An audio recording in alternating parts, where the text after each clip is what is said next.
Hey Busy Bees, it's November and Thanksgiving is on everyone's mind.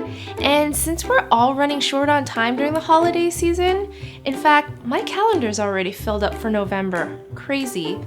Anyways, I'm gonna show you how to make dessert in a Crock-Pot Slow-cooker. I've partnered with Crock-Pot brand to bring you this pumpkin pecan bread pudding with a maple vanilla sauce that will feed a crowd. It's decadent, delicious, and they're gonna be amazed that it was made in a slow cooker. Be sure to like and subscribe if you guys love pumpkin spice, anything, and let's get started. Here I have 1 loaf of challah bread that I'm gonna slice and cube. I need about 12 cups of this, so I'm gonna use 1.5 loaves in total. Finish it off, cube it up, and then I'll transfer all the bread cubes over to a baking sheet. I'm going to give it a good shake just to even it out, and then I'm going to toast it for about 10 minutes at 350 degrees. While my bread is getting nice and toasty, I'm going to work on my pumpkin spice custard. In a large bowl, I'm adding in 3/4 of a cup of brown sugar, a 1/3 cup of melted butter, 5 eggs that I've already cracked into a bowl, and a whole can of pumpkin puree. I'll give it a good mix. Mix it all around. And then I'm gonna add in my DIY pumpkin spice.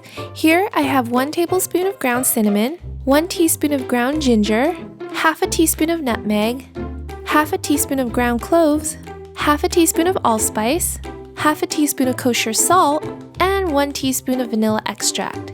I'll start to mix that, and while I'm mixing it, I'm gonna pour in 3 cups of whole milk. And I'll just mix it until it's combined.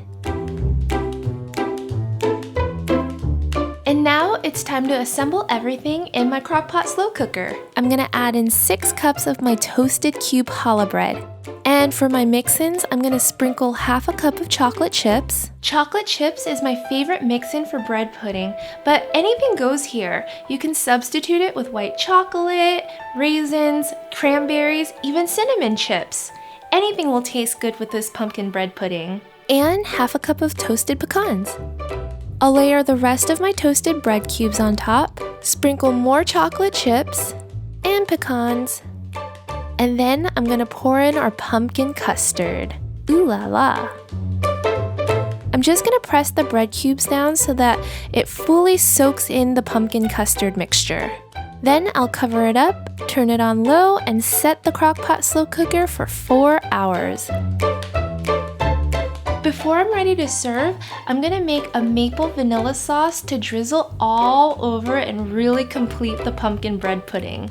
In a saucepan on medium-high heat, I'm gonna add in 1/4 cup of butter, which is about 4 tablespoons, 1/2 cup of brown sugar, 2 tablespoons of maple syrup, 1 teaspoon of vanilla extract, a pinch of salt, and I'll give it a good mix.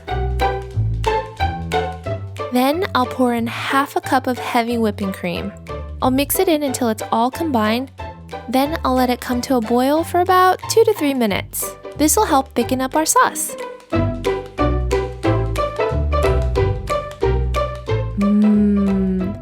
Yes, 4 hours, and now my pumpkin bread pudding is ready. It smells so good and looks so beautiful. Look at that scoop, you guys. I'm gonna give myself a generous portion of this pumpkin bread pudding and top it off with some vanilla ice cream. Then I'll pour on my maple vanilla sauce, drizzling it all over.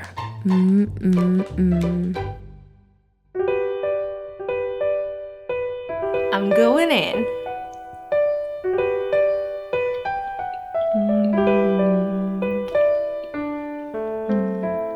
The pumpkin bread pudding is still piping hot against that cold vanilla ice cream, and the maple syrup really just, It's like comfort dessert at its best. Honestly though, I don't think bread pudding gets enough credit, and how easy was it to make, right? If you guys give this recipe a try, don't forget to let me know by commenting below or tag me on Instagram. I'd love to see your creation. Thank you so much for watching, and I will see you guys next time. Bye! If you guys love using a Crock-Pot slow cooker, be sure to check out my mango jerk chicken video because it's healthy, fruity, delicious, and you guys are gonna love it.